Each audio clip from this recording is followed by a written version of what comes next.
तिमी स्कुल किन नगएको? म्याम सरहरु केपीसँग पैसा माग्न जानु भएको त्यही भएर हाम्रो स्कुल बिदा।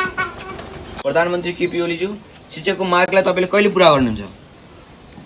अलि पर जाऊ, मलाई सुन्न दियो हेर। तपाईँ यसरी सुतेर हुँदैन।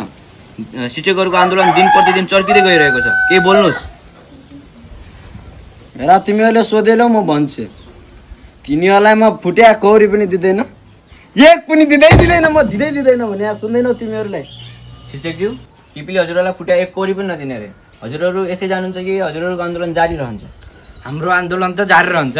हामी आफ्नो माग पुरा नगरेसम्म यहाँबाट जाँदैनौँ। बरु हामी यहीँ सुत्छौँ, यहीँ बस्छौँ, यहीँ नाच्छौँ। कुन गीतमा नाच्नुहुन्छ?